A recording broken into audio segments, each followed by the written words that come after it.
So, what illness do you have this week? What's a rockin' pneumonia, boogie woogie flu? Oh, Sounds good to me. is it contagious? Come over, give me a wet kiss. Let's find out. Ooh, tempting. I know. But I'm sleepy. And I'll probably be sleeping before you get here. Yeah, that's true. And we got comics to talk about. We does. Well, let's hit the music.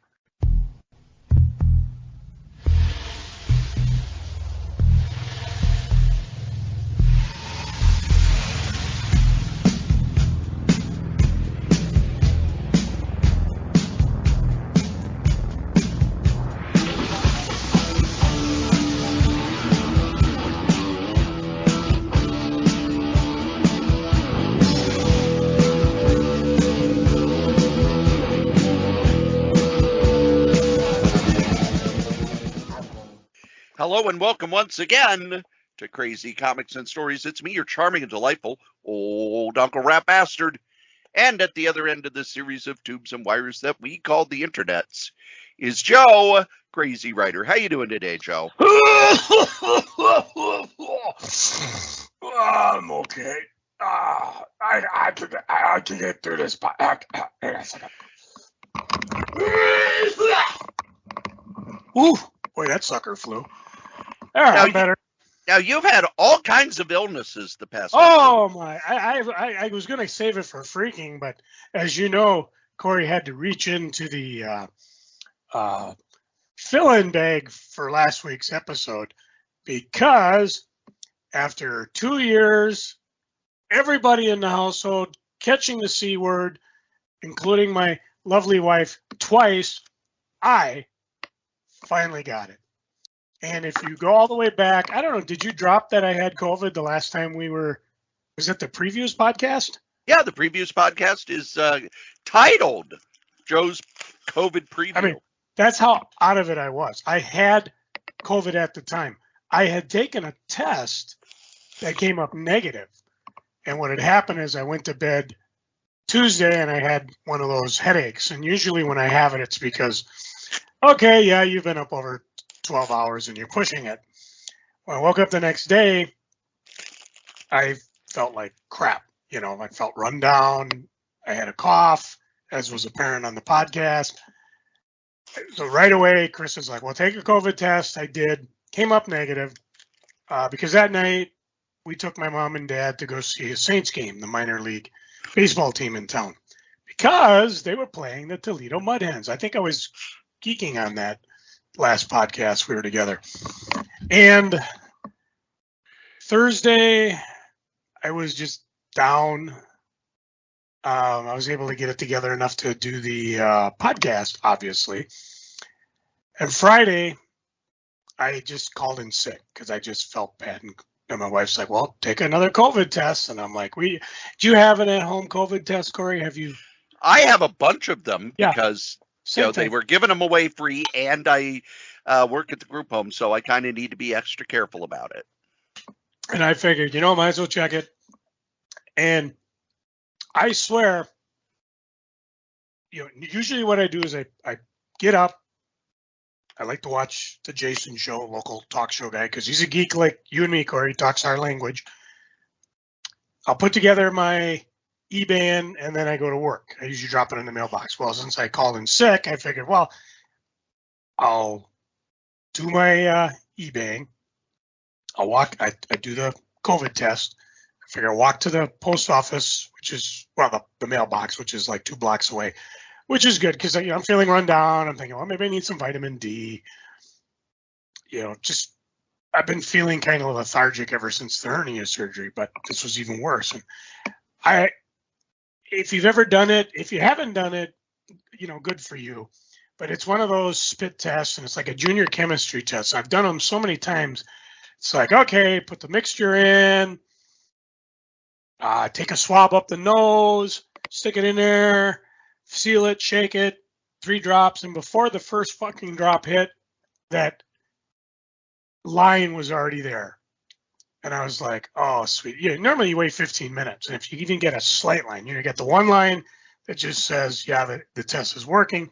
The second line tells you if you have COVID.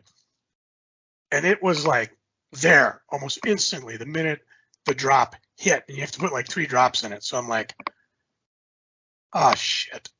So I took the walk anyways because, nobody's around me. Time I came back, I'm like, yep, I got COVID. So I called work and I said, you know what, I got COVID. So because they still give you like 5 days of admin, but they're sneaky bastards because what they do is that, they get all your information. And the nice thing about it is that I'm always wearing a mask at work. Mostly because, I caught a killer cold like the week before I went back. And again, took the COVID test a couple times, didn't come up. And as that subsided is when what we know as COVID was starting to pop up. And then they're like, okay, well, your admin days start on Tuesday. And I was like, well, that's some fuckery right there because, I was off Tuesday, Wednesday, Thursday, which means I only get paid for 2 days and they expect me back on Sunday. I did not go back on Sunday, by the way. I don't even think I went back on Monday. Anyway, no, I did go. Did I? I don't remember. It's all a blur. So, but by the time I went to work, apparently my supervisor, God bless her. What's the word you say when your brain like explodes and your skull splits and flames come out of your head? Apparently she did that onto the manager. So how the hell can you give him 5 admin day and take 3 on his RDO? And she said, you're not taking care of your people here. You wonder why nobody wants to work here. Well, there's other reasons, obviously. So I don't know what happened. I told her, I've been at TSA almost 20 years. I don't care how they fuck me anymore. You know what I'm saying? Yeah. It's just, I don't care. Mainly because I was still crazy sick. So I think I did. I got to look at the calendar here because this is all blur. It's all up. I mean, you're talking May, June, hernia, gone. July, gone, COVID. Because I think it was the 11th or the 12th is when I first got it.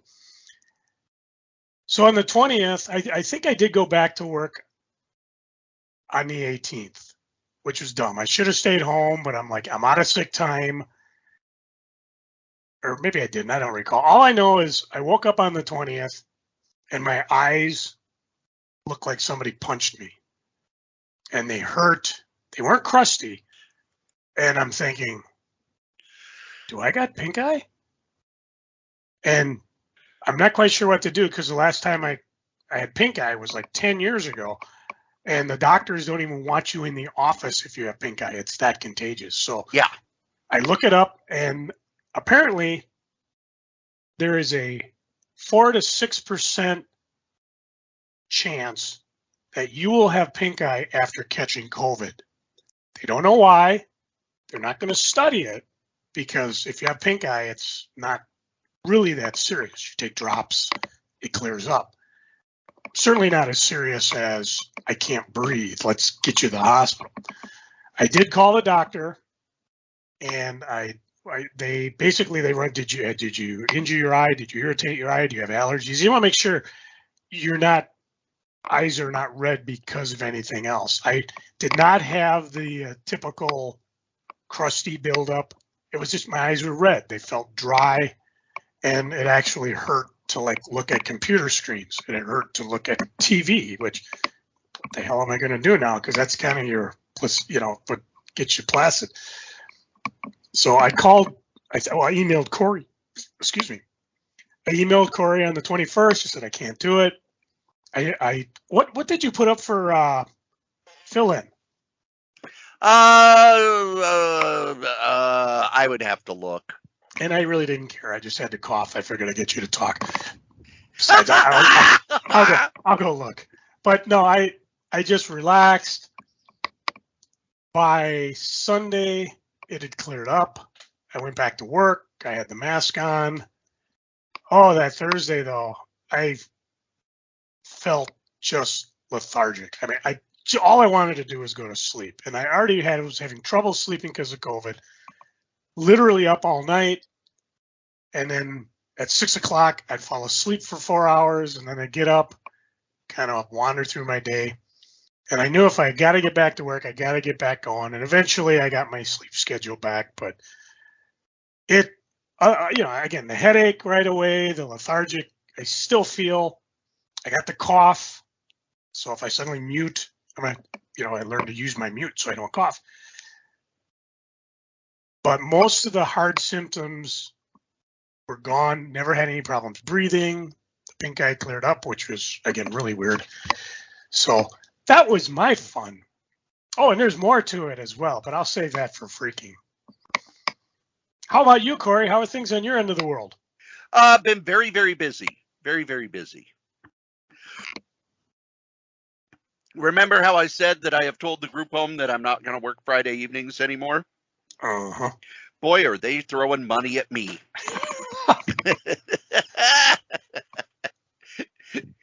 They are actually giving me a huge bonus to come in for not 4, not 3, 2.5 hours on Friday, because the office job pressed me into extra service. So I'm working the office job till 7.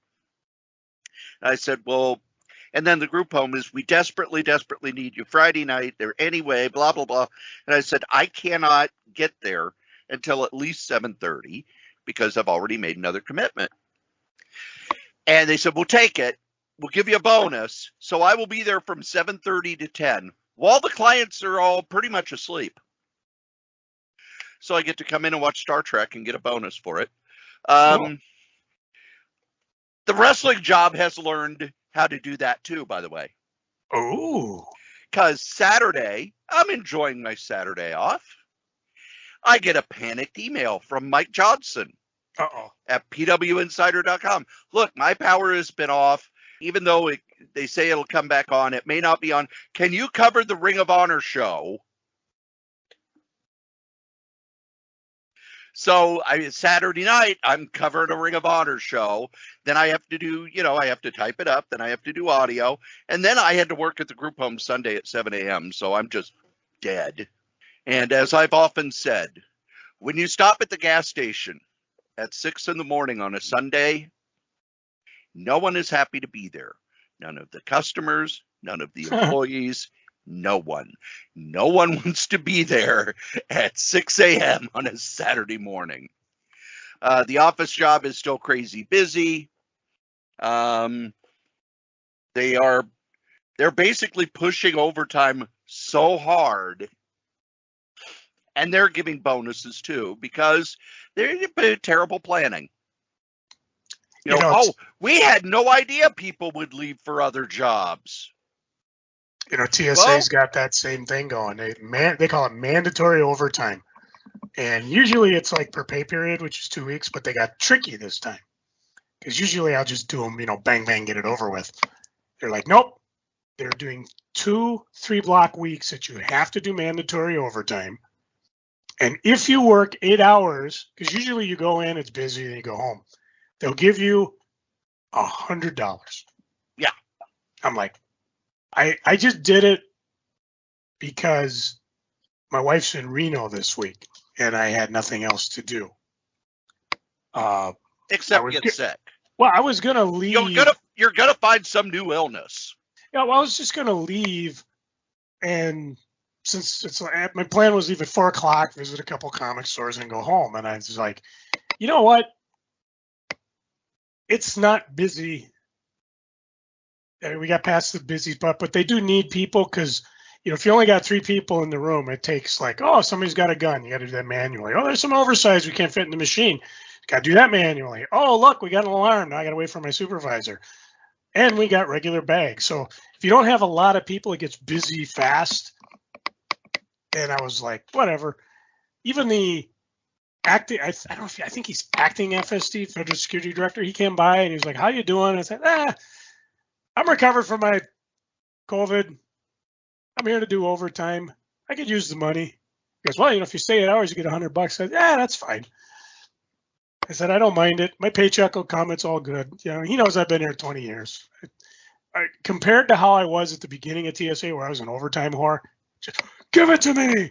Now I'm kind of like, I don't want it. Yeah, there comes a point where it's just I want to enjoy the things I have spent my money on. Yeah, which is funny because now, like I said, I got 2 days off this week instead of 3, and then I'm thinking I should go hit some comic stores. There's some of these news stores I've been hearing about that I never get a chance to visit, but I didn't. But I'll tell you about that when we get to my eBay section. So, you know, I'm waiting on Joe to call and Cory, I got monkeypox. Oh God, that would suck.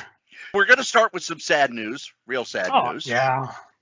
Sid Jacobson, who was a writer and editor of comics, he was the managing editor and editor-in-chief at Harvey Comics. When Harvey Comics kind of shut down in the 80s, Marvel came in, swooped up everybody, including him, to run their line Star Comics because they felt it was important for there to be kids' comics on the stands. And I'll go into a little more detail about that. Then when Star Comics started to fade, Harvey Comics had a slight comeback. And I think we've talked about that a couple of times. And I think it was 94. They got the license to do Hanna-Barbera stuff. And the only thing they did during that time period that actually made money was the New Kids on the Block comic, which actually paid for all the other stuff that wasn't selling. And then when Harvey shut down for good, he retired and started writing comics such as the 9/11 Report, a graphic adaptation, Anne Frank, the Anne Frank House authorized graphic biography, and other comics like that. He also did one of the, he did a few graphic novels like that. There was the 9/11 Report. There was the After 9/11, America's War on Terror, a graphic biography of Che Guevara. And he is a fascinating guy.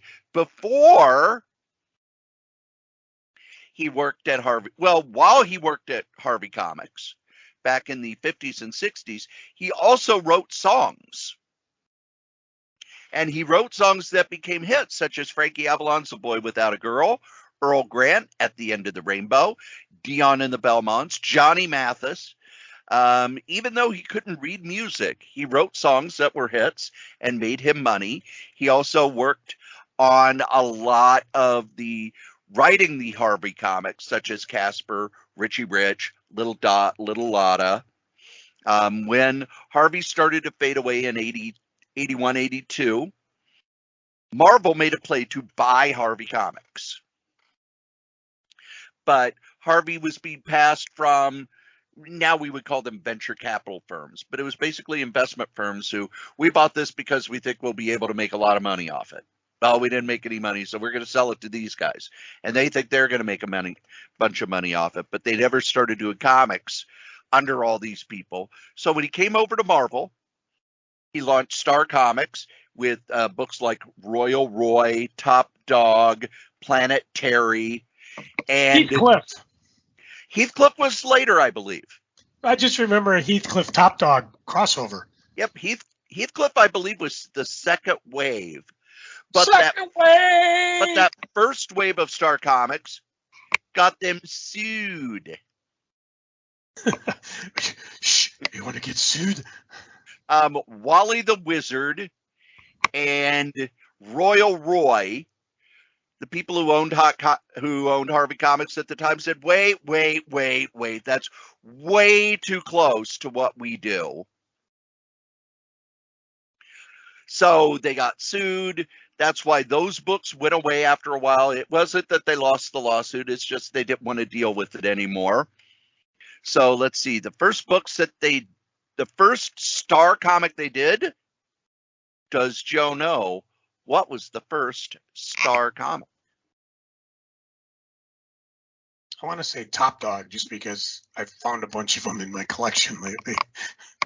It was the Muppets Take Manhattan adaptation. Oh, and I remember buying it too. They also did, let's see here.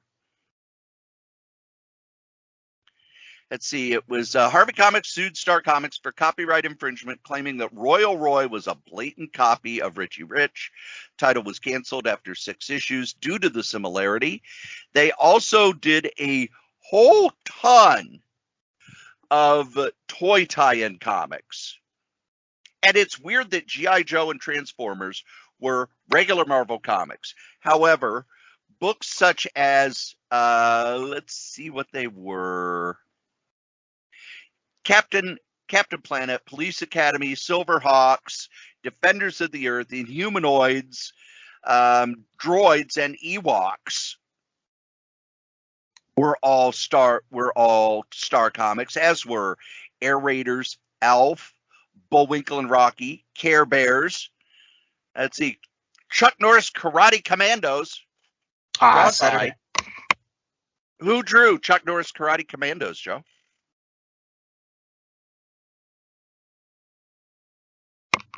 I barely remember the Saturday morning show. It was drawn by Steve Ditko. Oh, really? Yep, because at the time Ditko didn't want to draw heroes with flaws. And he had a contract with Marvel, and that was one of the few books where the heroes were just straight heroes. They didn't have any flaws. Matter of fact, if you go to the Steve Ditko drawn issue of Iron Man during the Iron Man alcoholism story, his fill-in has a sequence where Tony Stark is dreaming about being drunk in the Iron Man suit. That whole sequence was drawn by Marie Severin because Ditko refused to draw it. Let's see, they also had the Flintstones, they had Fraggle Rock, Heathcliff, the Hug-a-Bunch, Madballs. They actually had Masters of the Universe. DC's the one who started it, and then they had it. Let's see, Silverhawks, Strawberry Shortcake, Thundercats, Visionaries. Jacobson wrote a lot of that stuff too. He and Ernie Colon had worked together since the 60s on Richie Rich and Casper, and then he brought the whole crew over, and they worked on Star Comics till they either retired or went back to Harvey. He passed away last week. Lot of people talking about how great it was to work with him with Star Comics. A lot of the Marvel office people said he was just fantastic to work with. Real easygoing, real good with making sure talent got everything they needed.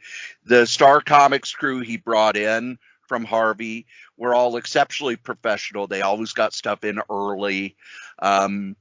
Never had anything, never had stuff for the office team to do to fix artwork or anything. And then he's one of those guys that you look all over the internet, even though he was an editor-in-chief for years, nobody has a bad thing to say about him, which if you're a boss and nobody has a bad thing to say about you, that says a lot about you as a person.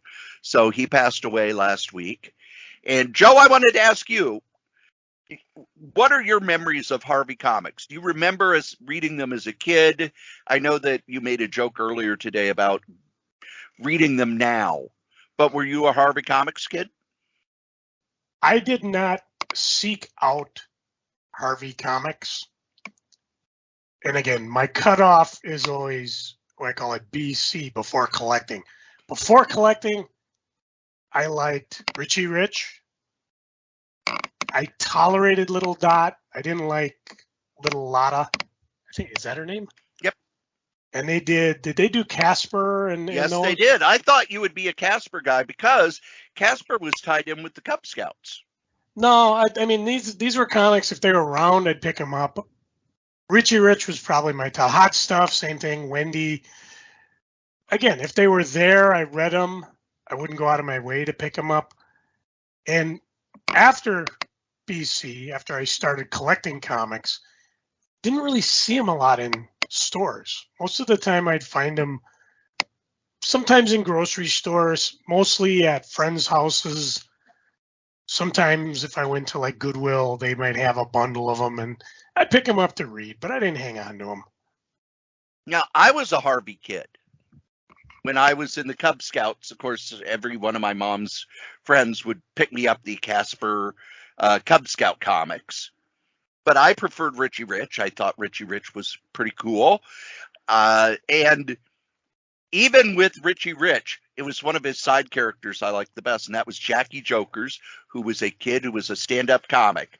And as a kid, I was like, oh, man, that's so cool. And when I go back and read him now, it's like, well, they didn't have him telling any jokes. He was just kind of talking about being a comedian, not actually being a comedian. I thought Casper was kind of lame. I loved Little Dot because of all of her weird uncles. That was the thing about Little Dot. Yes, she was obsessed with dots, but one of the storytelling tropes they always used with her is she had, uncles she'd never heard of who had some weird quirk like her, and they would always have a story about that. I never, ever, ever understood the appeal of Hot Stuff. He always seemed like a jerk. Yeah. Spooky the Tough Little Ghost, again, seemed like a jerk. Now, I did like crossovers because, I got a softness for those. So if I saw Casper with Richie or Wendy and Casper, things like that, I used to like that. I was always a sucker for a good crossover.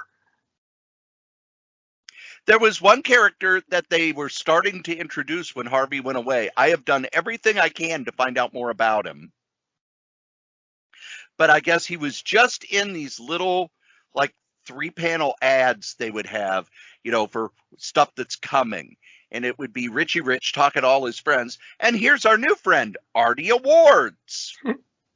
And even now it's like, well, what can his story be? Oh, he wins every award that's out there. Who cares? That's not it. That would mean every story is who's going to win. Now, see, that's with funny. Richie Rich, you knew Richie would win out in the end, but there was some drama as to it. Would it be his dad who helped him? Would it be Cadbury? Would he figure it out by himself? Would he and Casper team up to do something? Which, to be honest, as an adult, really weirds me out because I honestly believe that Casper is Richie Rich's ghost. It could be, a time travel and all. Yeah. The one thing I remember, other than Cadbury being really cool, is Butler. Richie Rich was out and he was looking for something. I forget what the plot was, but he uncovers this huge gold nugget on their estate. And he's like, that's not what he wanted. He's like, if we weren't rich enough already, he just covered it up. So he wasn't pretentious about being rich. I think that's what he liked about his friends is that they didn't they weren't with Richie because he was rich. They liked him. Right. And of course, it was Gloria, gold digger. Well, no, Gloria was like Freckles and Pee-wee. She was just a normal girl. But his Reggie, who was his cousin, was always the one who wanted more. And I always thought it was interesting that Richie Rich is, I'm rich, but, it's no big deal. Whereas in reality, come on, man. Come on, man. You've got a robot maid, a butler, and everything you have has dollar signs all over it. And Reggie's the bad guy because he's like, I'm rich, I'm independently wealthy, I've got a whole lot of stuff. I think it's because he was so smug about it, Yeah. It's like, you want to hang with me because I'm rich. And Richie's friends was like, no, we don't. But as a kid, I really enjoyed them. They even had I didn't like comics that were drawn like Marvel and DC because I thought that sort of drawing was too scary when I was a little kid. But I did like the Richie Rich Vaults of Mystery, where he and Cadbury would solve mysteries. And usually I had already solved the mystery by page 2, but that's why they were written that way, so the kids could feel smart. And there was also that trend in the 70s to make humor comics have that sort of mystery thing. Archie would have back in the early 70s, there would be sort of a, what is the horrible secret of the bog outside Riverdale sort of thing. Dun, dun, dun. There was a point in the 70s where Richie Rich had 20 regular comics. It was a huge seller, especially in the 70s. In the 70s, Richie Rich sold tons of comics. I've seen sales reports from that era, and the Richie Rich books were in the, the main Richie Rich title was in the top 10 sales. It's one of those things like, why doesn't it sell today? Well, it really fell off toward the end of the 70s. And part of it was that they were losing placement in grocery stores and drugstores and other stores, but also your neighborhood store, your Five and Dime. They were being destroyed by Kmart and Walmart, who didn't really want to have comics because comics, in a lot of ways, were thought of as kind of a kid magnet. The kids would loiter there and read, and parents would use the comic rack as kind of a babysitter while they shopped. Well, that was the stories I used to talk about. They had those infamous 3-packs, and people would gut the 3-pack trying to get the comic they wanted. That's how I got a bunch of like early John Byrne X-Men comics. Early as in like right before Phoenix died. So not like he scored a 94. And eventually, I do recall once, it wasn't with me, but with a friend, where he had a single comic and they wouldn't sell it to him because they're like, no, these are supposed to sell in a 3-pack. And I had never had that happen before, because they were usually like, oh, bring it up, $1, whatever, we don't care. So apparently somebody, that was a crabby old lady too, she's probably like, I'm not going to give these kids nothing. They're going to have to buy the 3-pack or not, nothing. So again, they sold them, but it wasn't like a newsstand. We're like, okay, you can come next month and get the next issue. And I think I told the story about the old Murphy store that actually had a rack of comics with half of them with the top logo missing. The old, rip it off, put it back on the counter, sell it for full price thing. Yeah, I remember didn't those. fall for that. Mainly because I wanted the whole comic. Now, one of the weird things about Casper was not created by Harvey Comics. It was created by Paramount Pictures for their cartoon company, Famous Studios.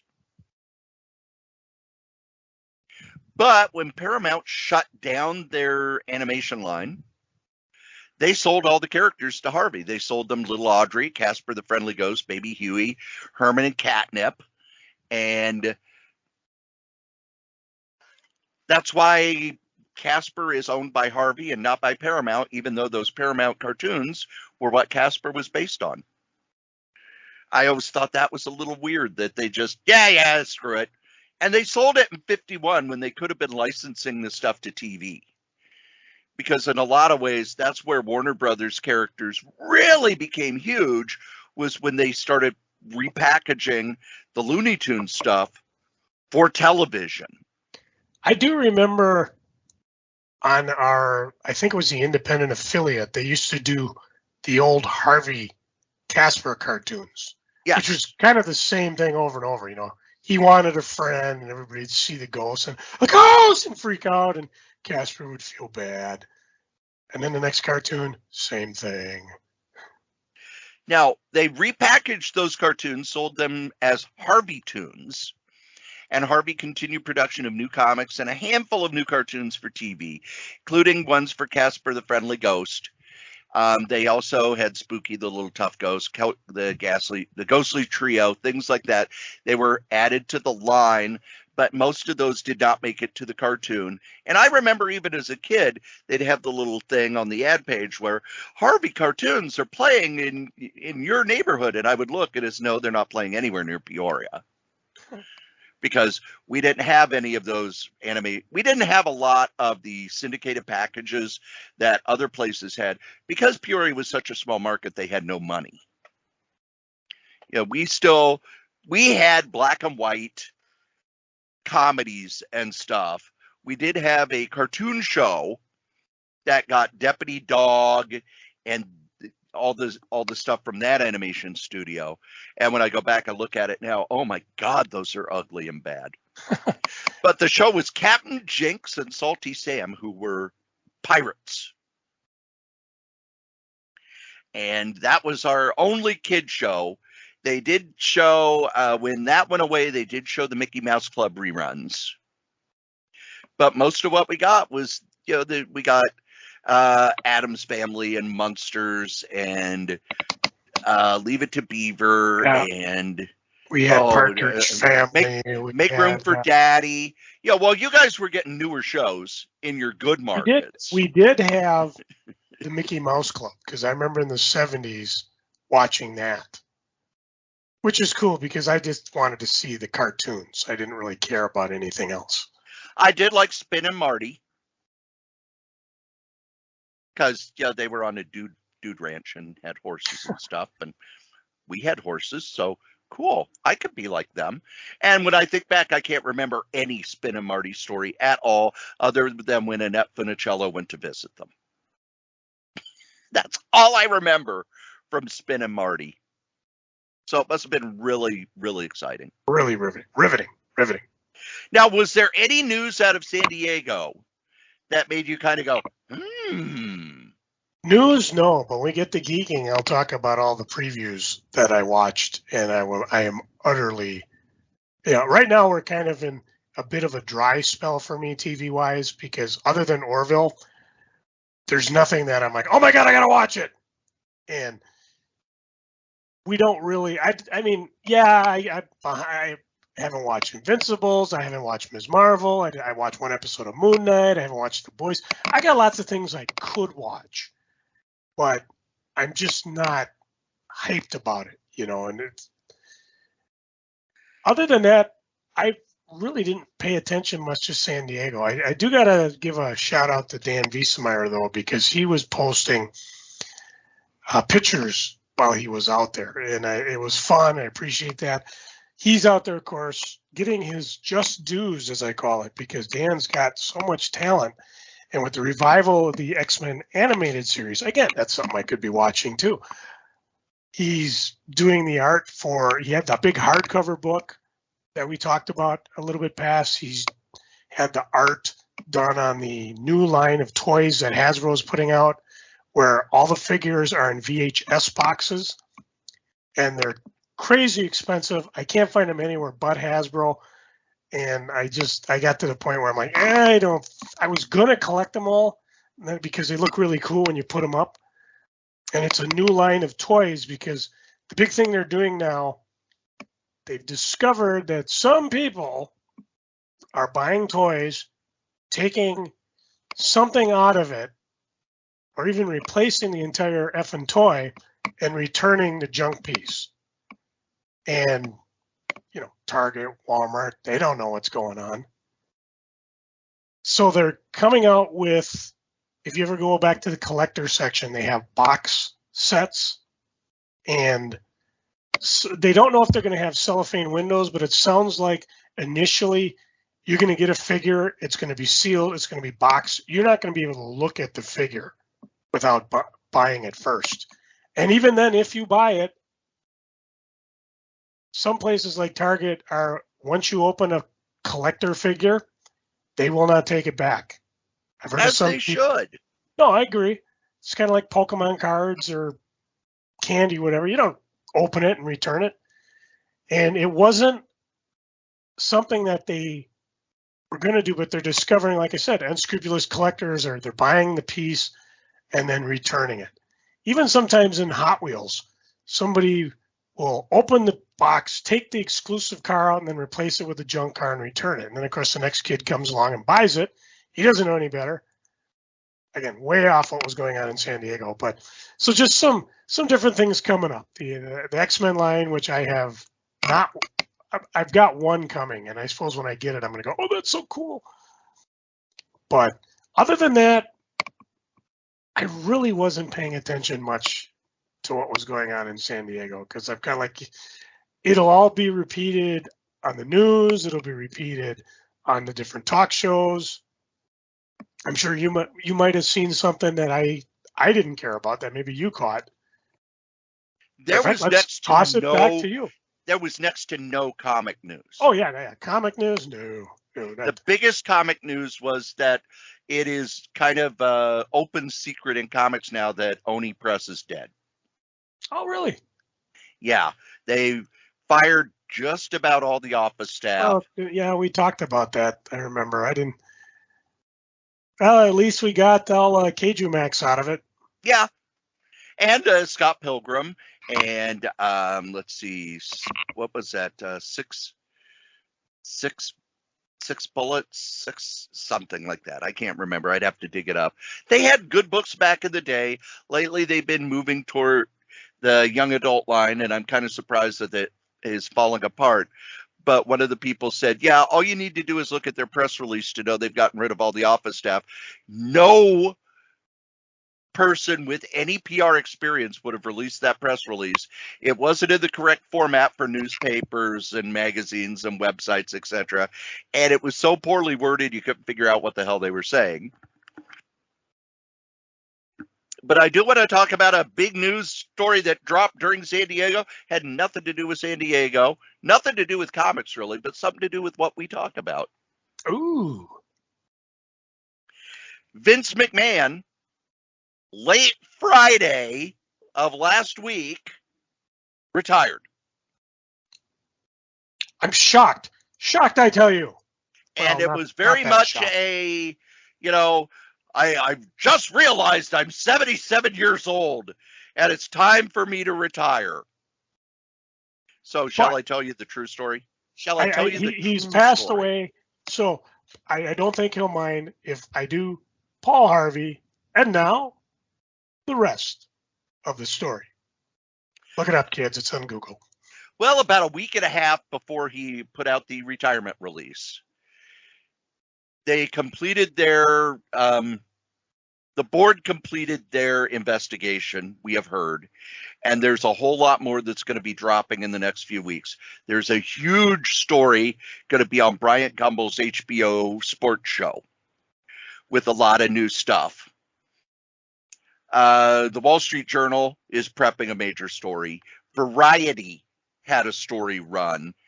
And when they announced the quarterly earnings for WWE, a couple of days later, they released a statement that they have to refile with the SEC because over $14.5 million in payments from Vince McMahon were from the WWE funds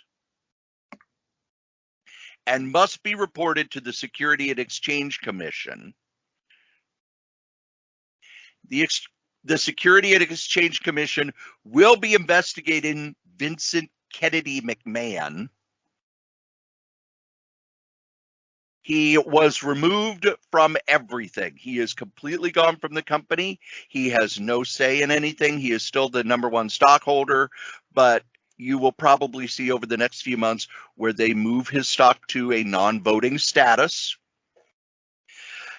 The CEOs, it's co-CEOs, it's Nick Khan, who was the former head of a talent agency that they brought in to kind of help them grease the wheels and get more into Hollywood and understand more about TV deals and things like that. And Stephanie McMahon, they are co-CEOs. Triple H is now the head of talent relations and creative. Which may get me watching WWE again. It may get me watching again as well. One thing I want to caution people, do not expect to tune into SmackDown this week and it's, Jim Crockett Promotions or the UWF of the 80s, or even NXT from a couple of years ago. This is a cruise ship, not a speedboat.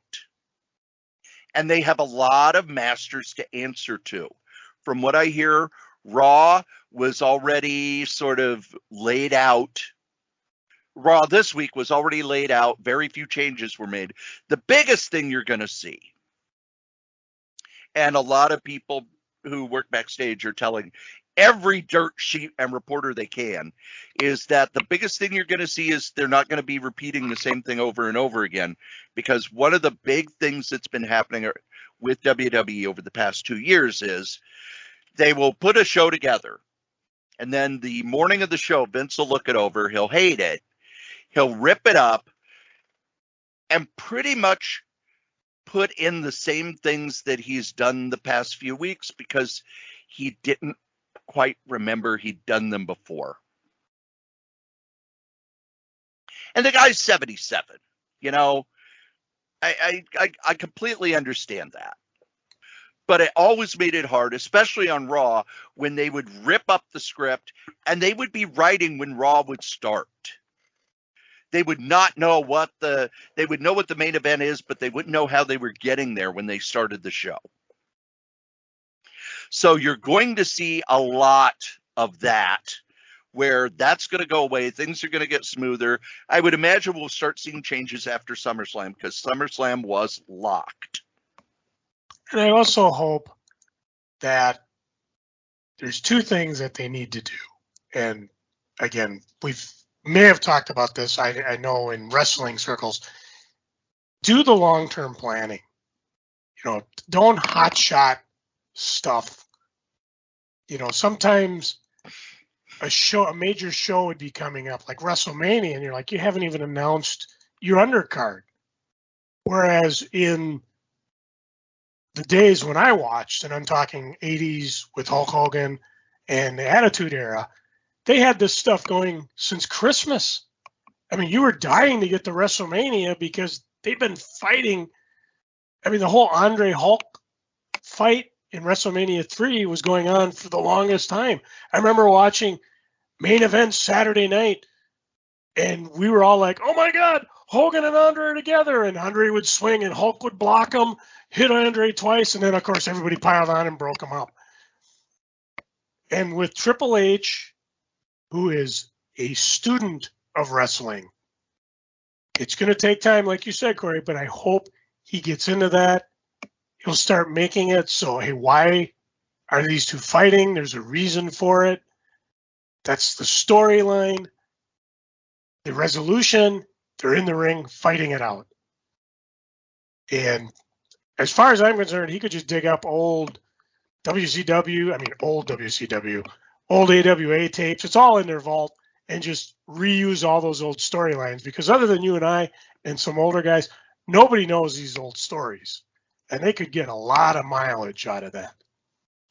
It's interesting, though. I did see some guys left, like Brock Lesnar left. He was pulled. Nope, Brock Lesnar left, and then he came back for the end of the show, and the rumor is that Paul Heyman's the one who, look, I know that you and Vince were close, but you realize you're one of the two big stars. This is a way for you to make a whole lot of money, and if you show that you'll play ball with the new team, they're going to keep throwing money at you. Okay? Well, that's good to know. I didn't see that, because like I said, I'm just waiting to hear from someone like you, like, oh, God, you got to start watching this again. And I'm not even going to do that until the guys at PW Insider say it, because I watched Raw I watched WWE for 30 years, and it got to the point where it was a chore. It was painful. It was, oh, God, I have to slog through this shit again. I want my wrestling to be fun. Speaking of that, however, there has been sort of a washover into AEW. Not everyone is saying this, but a few people are. They're saying that Tony is kind of freaking out that Triple H is now in charge of WWE. He probably should. Because it's like, oh, crap, they're going to get good again. He's just throwing shit at the wall now. This is probably like when Marvel saw, oh, shit, Jack Kirby went to DC. Yeah. We always bring it back to comics eventually. Or when DC, over at DC, they were like, oh, crap, Joe Quesada's taken over. And he and the new owner have said they're going after our trade paperback market. Shit. We had that all to ourselves. Shit. And I think it's going to lead to better wrestling, except Tony Khan, who's the head of AEW, is just throwing shit at the wall. His stories aren't making sense. The matches are good, but the stories can be a headache. Hopefully, he calms down. Yeah, just stick with your plan. Don't worry about what the other guy's doing. I think the important thing, when you're in any sort of entertainment, it's good to keep an eye on what the other people are doing. but you can't base what you do on what the other people are doing. Now, one of the things that I think WWE desperately, desperately needs, the guy in charge of creative was 77 years old. The guy who's in charge of booking is in his 60s. Triple H himself is in his 50s. And they're trying to appeal to males age 18 to 34. You got to bring in younger people. You got to bring in people who are younger. And I'll say this, Joe, I am 57 years old. I have no idea what's cool with people in their 20s. None. No idea. And I don't care. Now, if my job was to cater to them, I might care a little bit, but I really wouldn't understand it in the same way that your parents didn't understand the stuff you were into in your teens and 20s, and their parents, and so on and so on. There comes a point in your life where you don't connect with the youth culture anymore, not because you're an old fuddy-duddy, but because it's, that's not for me anymore. I don't know what the current pop songs are because they're not for me. They're about, finding a girl and getting a date on a Saturday night and going out and partying and blah, blah. And I'm not going to do that, so I'm not going to listen to songs about that. Trends, I know a little. I know that TikTok dances are big, but do I know any of the dances? Do I know anybody who's a TikTok star? Do I know anything about it? No, and it's not, I don't care. Yeah. I have my own stuff I'm into. And you saw that a lot with WWE, where Vince would yell at the announcers to mention stuff that's 50 years old. And he would repackage wrestlers. I mean, Lacey Evans, they repackaged her as the sassy Southern Belle. Joe, does anybody under the age of 60 know what the hell a sassy Southern Belle is? Or care. Yeah. Bring in younger people who know what younger people like. When WWE became cool in the Attitude Era, it's because he let the wrestlers who were younger sort of move the needle. And that's when Triple H and Shawn Michaels and those guys pushed the envelope and made WWF cool. Before, it wasn't cool. It was, oh, look, it's Duke the Dumpster Drosy. It's Repo Man. It's the Goon. It's Bob Holly is a race car driver. The one thing that I hope that WWE does is when they have somebody start to get hot, they don't squash them. Yeah.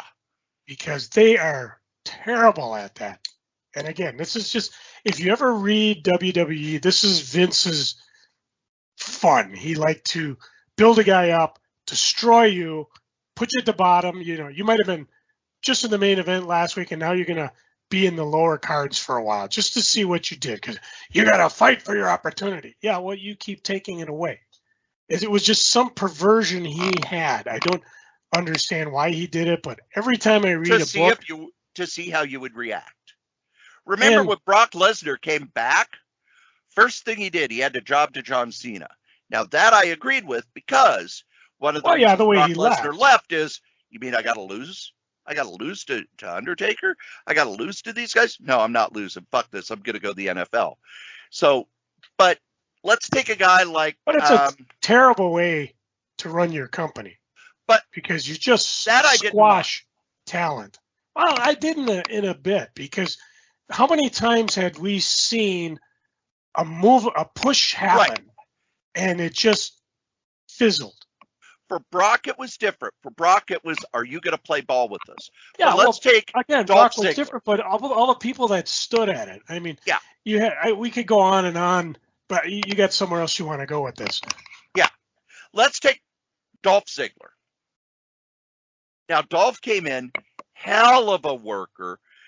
Used the Shawn Michaels method of he bumped all over the screen to make his opponents look great. And there for a while, the crowd started getting into him. They started getting into him, and they really got into him. So what they do, they have him win the Money in the Bank. And then the day after WrestleMania, he cashes in the Money in the Bank and wins, and that crowd goes crazy. I had not heard a pop like that in years. He beat John Cena. He wins the title. The crowd's all over it. The next week, Cena gets his win back, and Dolph Ziggler is shoved down the card. And you would think, okay, he just showed he could be the champion. Crowd really loved him. What did they do? Oh, we're going to make him a mid-card guy again. But then he became the guy who everybody on their way up would beat. And you do that for a year, 2 years, 3 years, 4 years.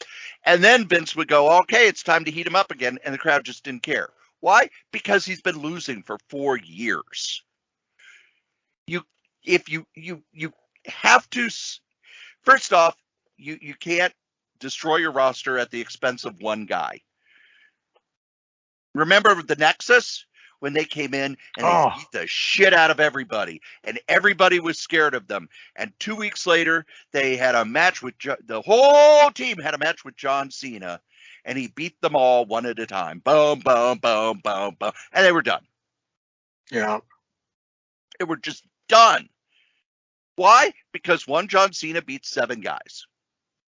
Who gives a shit about him? They did that again. That the thing that triggered me to stop watching. They had this angle of an invasion. These people called Retribution. They were cutting the power at the performance center where they were performing. They were coming in. They were tearing the ring apart and beating up everybody, just destroying them.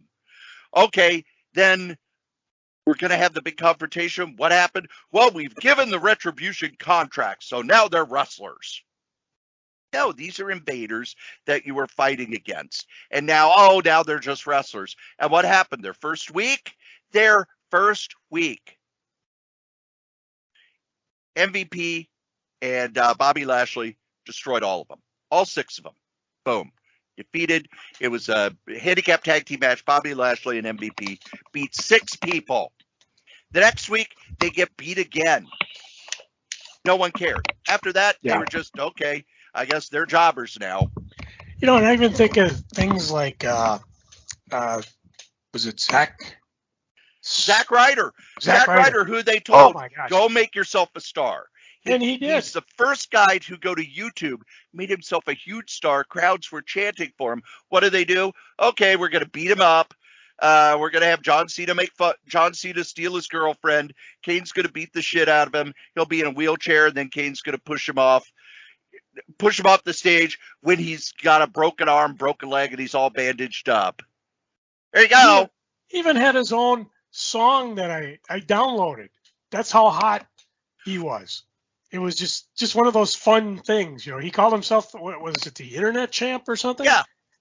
And you got over really well. Let's bring it into the storyline. And then they crapped it. Well, it's more, you got yourself over. We didn't want you to do that. I know, so we got but they told him to do it. That was the whole TV. thing. The other thing too, they need a continuity cop. I think Triple H can do it, but there's so many times that these two are bitter enemies. Next time they meet, they're friends because they're tag teaming. No, I mean I grew up AWA when Greg Gagne teamed up with Jerry Blackwell. That was big. Because they spent the better part of the decade hating each other. Every time there was a battle royal, they were usually the first 2 to go after each other. And we remember this stuff, but in WWE, it was like, they fought last week, but it doesn't matter. They're okay this week. Because Vince said nobody will remember that shit. And he was wrong. Because he didn't remember that shit. The other problem they had, and this was, again, I don't think I've watched for since like CM Punk left WWE anyways. Build up your younger talent. I couldn't even tell you. You talked a minute ago about watching TV or listening to radio and you don't know half these younger guys. Other than Brock Lesnar, Paul Heyman, Roman Reigns, I don't know any of the wrestlers. Because I ain't watching. I don't care. I start to watch, And it's like, I don't know who these people are. I don't know why I should care about them. They're just generic A, B, C, D. Really, for a while there in WWE, you didn't even have to watch the program. Just tune in at the end of it and watch the main event. I'm not saying come back to, okay, we're going to spend an hour on a 3-hour show just talking, although if USA wants to keep it a 3-hour show, they might have to. Well, and how many people did they build up to be huge monster heels until they met John Cena, or they met, John Cena mostly. And then John Cena beats him 3 pay-per-views in a row and no one cares. Yeah. Even when Hulk Hogan was in his prime, he got beat down. The reason you got beat down is because when the pay-per-view came around, we paid to see Hogan win. Yeah. That was the point. I absolutely love when Roddy Piper came to WCW, and his whole shtick was, the only reason you were as hot as you were because people came to see you beat me. Without me, you're nothing. And again, that storyline kind of went nowhere, but it was just a brilliant idea because you're like, holy crap, you're right. You gotta have a good and they heel. had reversed roles. Yeah. Hogan was the heel, Piper was the hero. I still love watching some of the old stuff on the YouTubes, where it's like, oh yeah, here's where Roddy Piper come in, and just watching Hogan freak, and yeah, we lived for that. Anything to make the bad guy feel bad. Again, we complaining a lot. We're saying, well, we don't. I trust Triple H. I hope he can write it quickly. He's not doing like what Bischoff and Russo did. Oh, okay, everything we know is gone. We're going to start over tomorrow. It's a reboot. No. A reboot. Well, it could be. I'd watch it if they rebooted right away. Well, here's the problem with that. Think of all the partners they have. Yeah. They've got toys they've got a toy line, and that toy line is planned out for the next 6 to 8 months.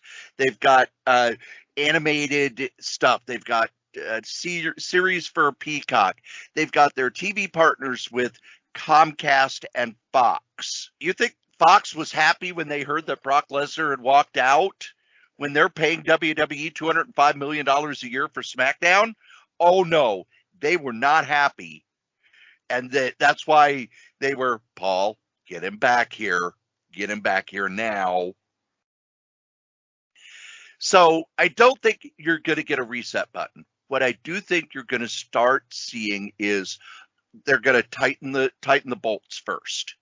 It's not going to be when wrestler A was injured by Roman Reigns, and when he comes back, he has nothing to do with Roman Reigns. No, it'll be, you put me out, I want my revenge. Which is how it should be. Right. It's going to be tightening that stuff. It's not going to be, well, we need a babyface, so this person's going to turn babyface for no reason. Triple H in NXT always made sure that if somebody was going to turn, there was a reason for it. And they set it up ahead of time. It wasn't, I just decided I hate you fans. And if they do hate each other, that was something that older WWE did well, especially before a big pay-per-view. When, oh, well, we're going to make these two are going to fight in the main event. Now I have to team up against these two really bad guys. And usually they had a big brawl, which would drive me insane, and I could not wait for the pay-per-view. And again, I know if I could sit down and just talk with Triple H, I would just say, oh my God, just you know what to do. Just please do it fast, and you'll get me back. I'll have Peacock. When WWE Network came around, I started it. I paid my $10 a month. I watched old programs. I watched some. I basically wait for you or for the PW Insider guys to say, oh, go check this out. Or even my good buddy Turbo would call and say, oh, you got to check this match out. It was brilliant. But when they went to Peacock, Peacock was like, hey, you can get 3 months free. Just continue your subscription. I let it lapse. Hey, you can get 6 months free.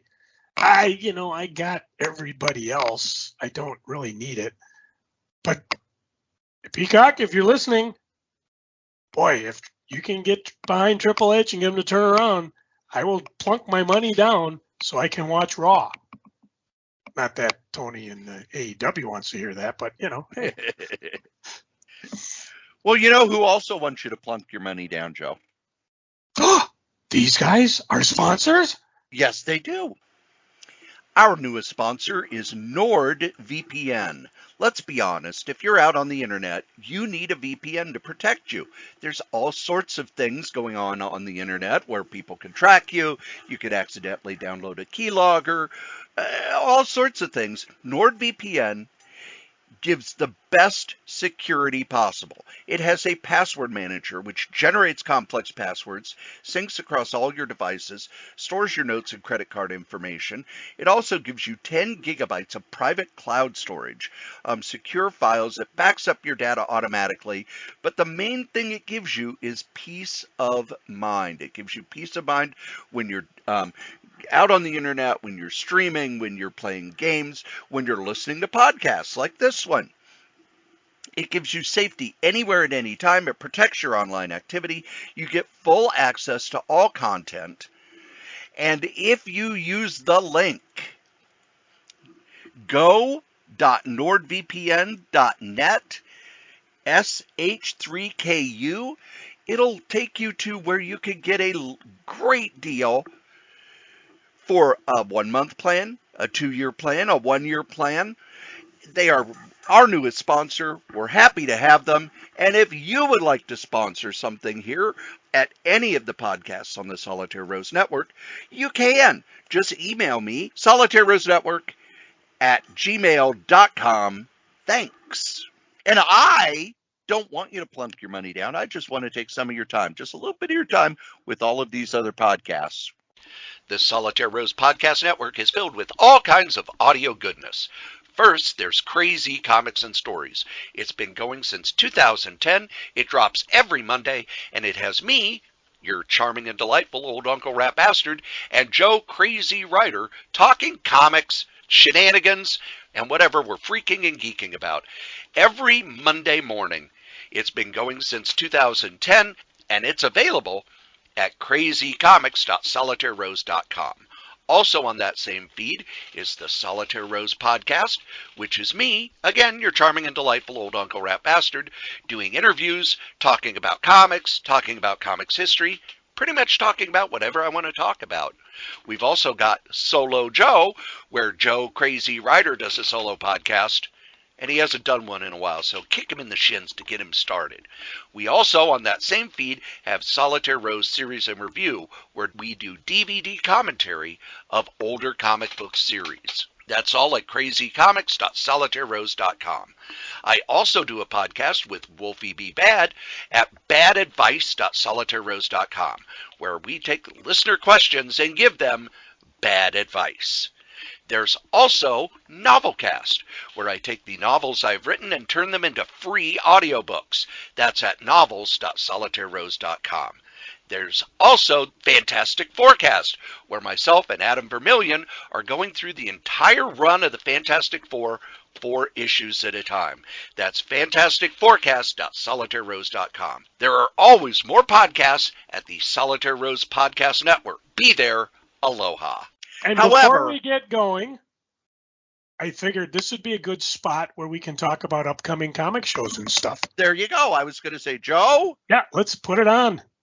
Because I got some hot news. Are some cool things going on in the Twin Cities area or other signings? From Kelly himself, the next MCBF show will be September 24th at the Mermaid.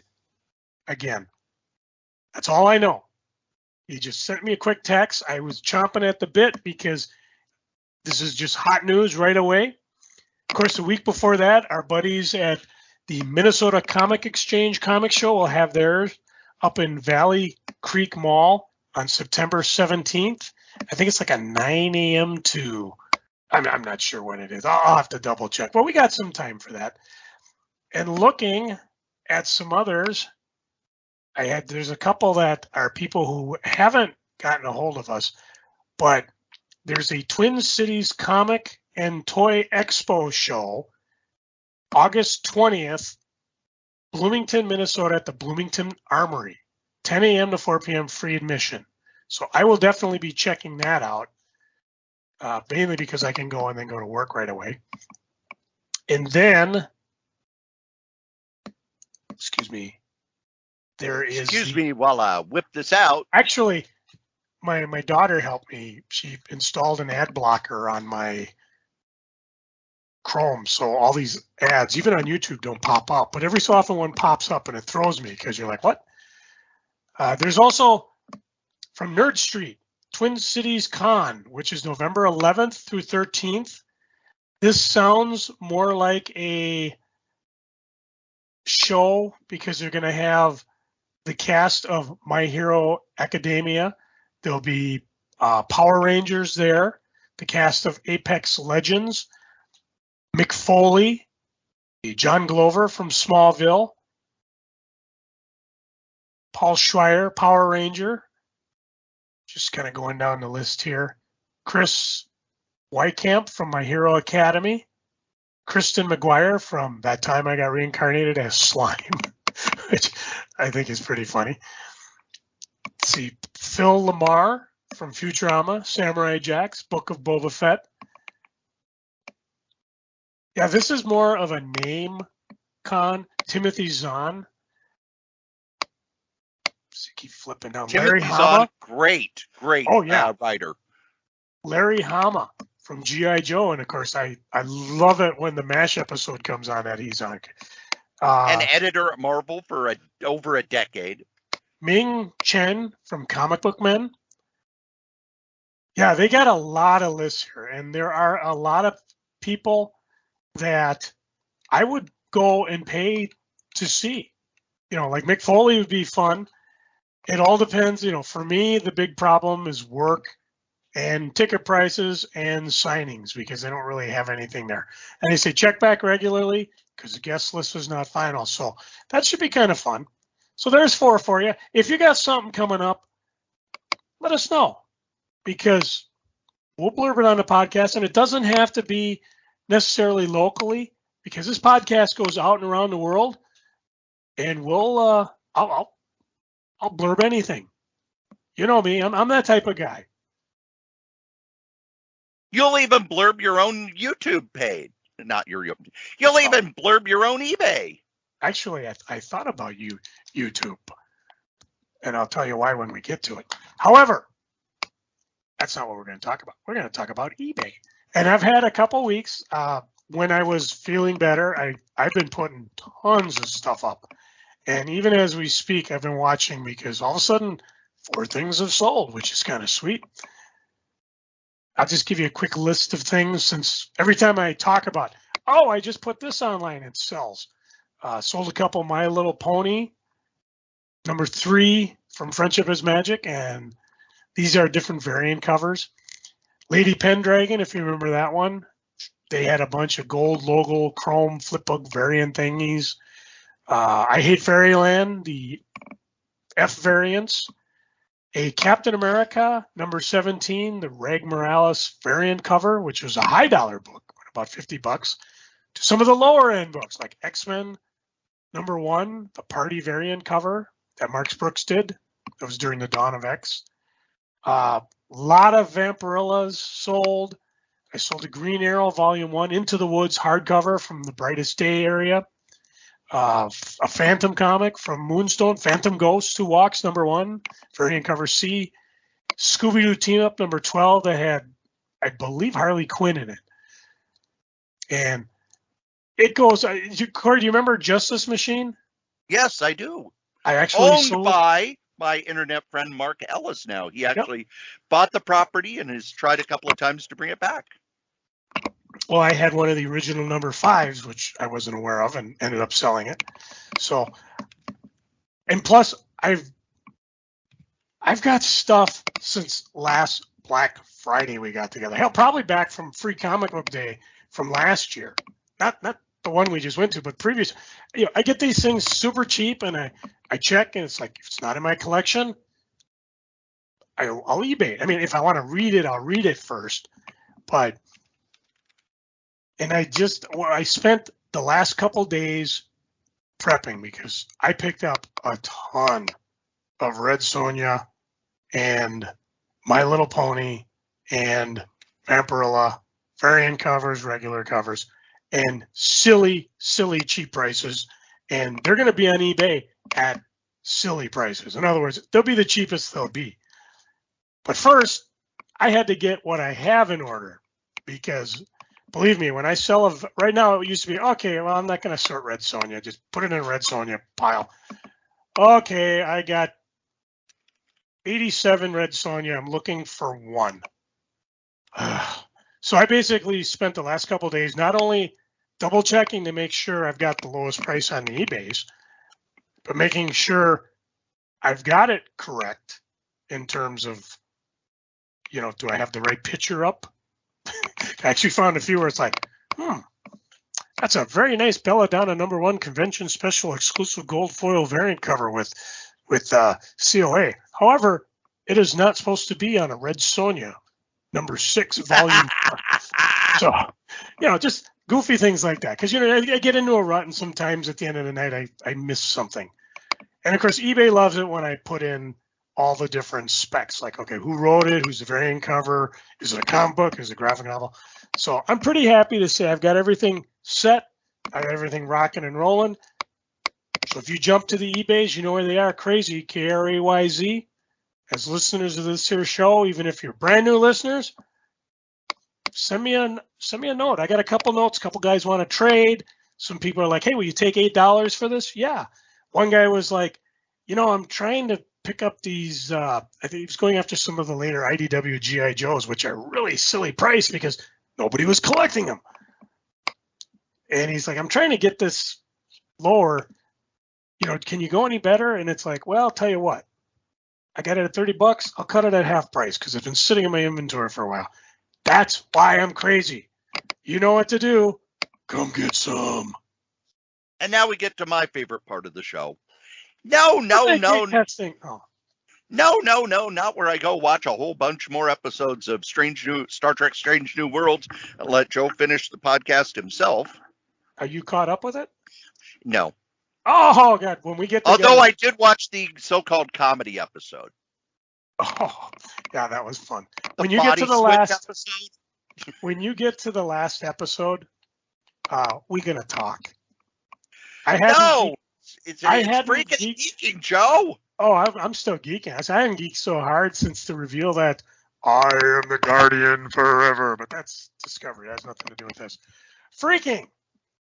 Well, let's see. Last time I was freaking, I think I was talking about Sins of Omission. And to tie on to that, speaking of older people who just don't get it. Okay. I went on Facebook because I was feeling bad. And I did something, talking about, well, my brother, my sister, they're mad at me because I didn't help my folks move. And I asked my folks, they're not mad. It's just tiresome. My brother's not on Facebook. My sister blocked me. I'm not looking for you to talk to him. I'm just upset about it. And people came back to me. Most of it was sympathetic. Some were like, yeah, brother, sister I haven't talked to in years. I know, Cory, we've talked offline. There's family members you haven't talked to for whatever reason. So, and I felt better about it because I was like, well, it's good to get that shit out of you. I still feel bad about it, which sucks because I have no idea if they feel bad about it. And again, I talked to mom and dad and they said, no, you don't owe us an apology. You had a hernia, you had COVID, Chris had COVID. You were there to help. And they moved and it's all taken care of. So why my brother and sister are mad at me or who they're mad at me for, who they're being mad at me, who they're being mad for, I don't know. But my mom came to me and gave me one of these. You have to take that down. I said, take what down? Like, you went on and on about how Jim and Kathy are mad at you and you don't want to do it. I'm like, no, I'm not taking it down. It's how I feel. Well, so some people are seeing that. I'm like, who's seeing it? Well, and then she names off my aunts. Now, way back in the beginning of Facebook, I got into it with a conservative cousin of mine. And it was a political discussion. And, we met face to face, and neither of us had a bad feeling about it because we weren't name calling each other. We were just talking and, hey, you're wrong. This is right. Oh my God. The aunts thought we hated each other. You guys have to stop fighting on Facebook. What? We're not fighting. This is talking. It occurred to me between that and my mom now, they don't get Facebook. They really don't get it. And the fact that, oh, you're airing public laundry, it's like, well, I'm not going to keep it inside. Someone wants to be toxic to me, I'm going to call them out. Either way, I erased it, whatever, end of subject. So any of you who reached out, I do appreciate it. And I can bitch about it here because I really doubt any of my family listen to this here podcast. So up yours. Health-wise. Oh, okay. We talked about the COVID shit. I'm going through an RA flare-up again because I cannot get a Credo to fill my prescription for my RA drug, which I think is Renvoc. I call them. Oh, yeah, it's being ordered, but why is it being delayed? I need this. I've been off it for 2 weeks. I'm flaring up. Flaring up means my neck hurts, my feet hurt, my fingers hurt.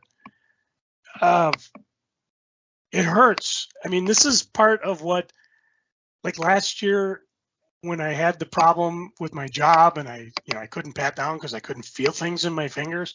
I mean, if it wasn't for these drugs, I would be a crippled invalid right now. In so much pain, I think I would rather just end it. Don't worry, I'm not that way now. I won't be that way.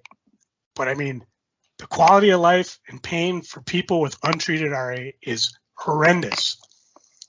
And I'm getting the bureaucratic shuffle because they're processing it. You want to talk to a physician? I said, no, unless the physician's going to airmail me some Renvoc, because even if I get it, it's going to take a few weeks to take effect.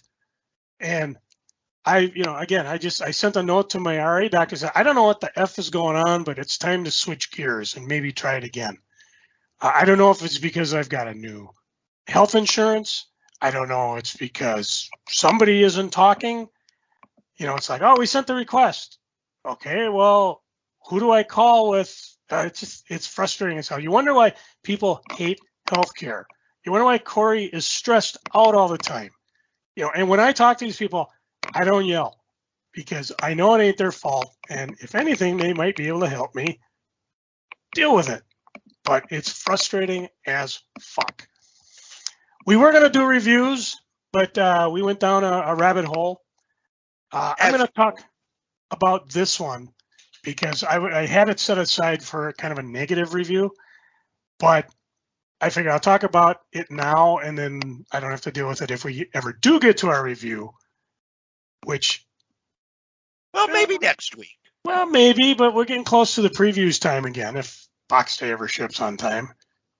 That'll be next week's freaking. Anyways, I picked up a copy of Marvel Visionaries Mike Deodato Jr., The Mighty Thor, because I remember this run fondly. This was right before the end, and I believe it was Onslaught, right, where they did the Heroes Reborn. So they took Thor, canceled it, gave it to the Image duo that were running it. We have talked about Mike Deodato. Every time he does something, I mention it because I loved his art. I thought, you know what? I picked this up cheap and I thought I'd read it. And yes, his art is definitely a product of, when the hell did this come out? The 90s. 90s. Very nice. His art style back then was very, very imagey. Oh, yeah. When the Enchantress shows up, boobs and legs half the size of the page. Now, what was fun about the very first part of Deodato is that he did Thor 491 to 494 and then 498 to 500. Warren Ellis wrote the story, and it was really fun because it dealt with a crime. There was a detective on the tail. The Enchantress was trying to be a good person her and Thor had a falling out because Odin had kicked them out. They were kissing. They were making nookie. I did have to laugh. Again, this is quite a spoiler at the end, but when Thor deals with the problem and the detective who's been tracking the problem as well shows up, he comes in, he goes, "Hey, is anything wrong?" And Enchantress kind of looks at him and goes, "No, everything's fine." Snaps, he disappears. He's dead. Thor's like, "What just happened?" "Nothing, dear." And they take off. I was like, that is so Warren Ellis. However, he didn't do 495 to 497, which was weird because when you get to 498, they're referring to the events of those issues. You can catch up because Marvel did a good deal. You know, okay, I kind of remember what was going on. So again, this is just fun for Mike Deodato art. It's not a complete story, although I did love the Ellis story. I think you're better off just picking up an Epic collection. And again, you know, we talked about it, and I think I picked it up just because of nostalgia's sake. And it's like sometimes you go back and you reread this and you're like, oh yeah, this was not as good as I thought it was. And even, you know, when you start getting to 500, William Mr. Loebs was writing it.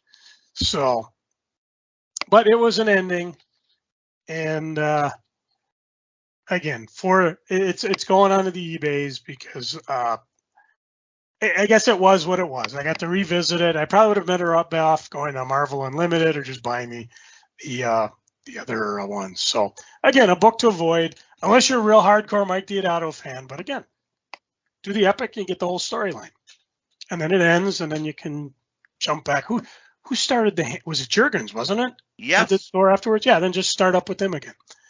So that's pretty much it for freaking. Cory, what you freaking on? The last 2 years, San Diego Comic-Con has been wonderful because all the panels were online. All of them. This year, none of them. Because San Diego's back where they could go to the show again. And they said, well, you know, there's all this copyrighted material in the Hall H. I could not give less of a fuck about anything in Hall H. I don't care about the new TV series this fall, what movie's going to come out and fart all over theaters in 3 months. I don't care. I want the panels for Marvel, the panels for DC, the panels for Image, the interview panel with Todd McFarlane, everything that Mark Evanier did. Every panel with every golden, silver, and bronze age creator. I want them. They need to be there because these people, the gold, silver, and bronze age creators, they're not going to be with us much longer. So let's get those interviews up online so that it, like last year, or was it? No, it was 2 years ago. We got this wonderful hour-long conversation with Mark Evanier and Steve Sherman before Steve Sherman passed away, talking about their time as Jack Kirby's assistants. How about you gather up a bunch of Jim Steranko's assistants, get them on a panel, put these panels online. The idea of, well, the panels are only available at conventions is such a 19th century thing at this point. All it takes is setting up a phone. You buy the phone stand and the tripod and you click click record. You can record the whole thing. Oh, we're worried about copyright. There's no copyright to worry about when it's 5 people on a panel telling stories. You only have to worry about copyright when you're showing copyrighted material, not when you're just having people talk. It's such a waste. It's such a goddamn waste at this point. After 2 years of this wonderful mass of great stuff. Artists talking about how to break in the business. Artists talking about how to break down a page. Artists talking about inking tools, penciling tools, different software, what works, what doesn't. All of this stuff. This year, we just can't be asked to do it. It's a waste. If I were running a convention at this point, first thing I would do is set up, make sure that the panel room was something where it could be recorded, and every panel would be streaming live and then available on YouTube. Because that is free advertising for everybody. It's free advertising for the convention. It's free advertising for the people on the panel. It's free advertising for every project they have on the panel. It's free advertising for further conventions they're going to do.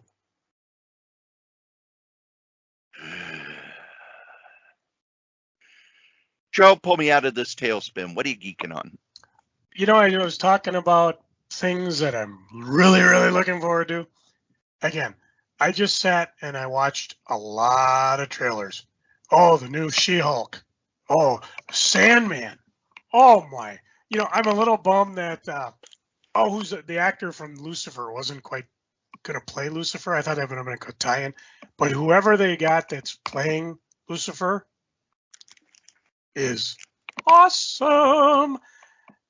They showed a brief clip of death, and I had Holly. You should have seen Holly jump off the couch because I started showing her the Sandman, and she was like, "Oh, okay, that's kind of cool." And then I thought, "Oh my God, they got one with death!" And I was like, "Boom!" She was like a cat with a catnip, you know, brilliant. Just the teaser for Picard was awesome. I will take a sidebar. There's a thing on YouTube's called Trek Culture. Absolutely love. Anytime I watch a brand new episode of anything of the new Star Treks, I will wait until they post the new video because they have their crew come on and talk about the ups and downs, and then what they call crustacean observation, where they go into the Easter egg things that I may or may not have caught.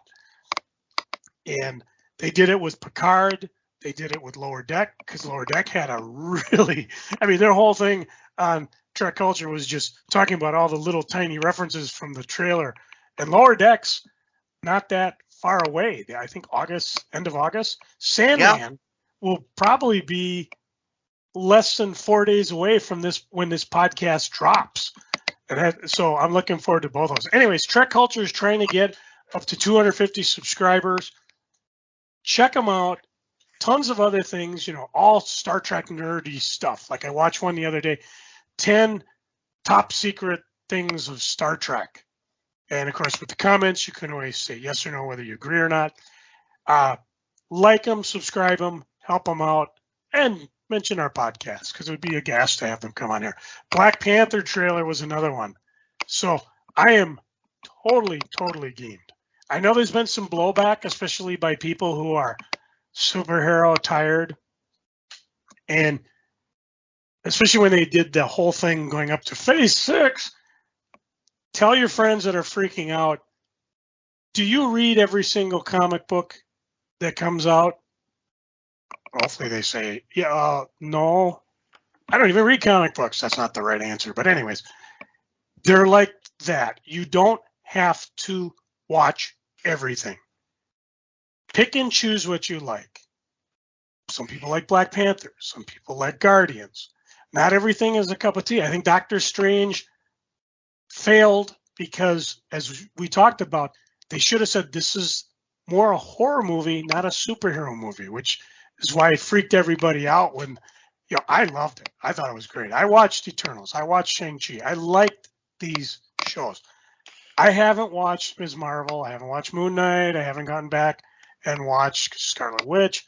I may never watch them, but they're there. And if you're like us who are geeks and you watch everything, by the time they get to Secret Invasion or they get to the Avengers Kang Dynasty,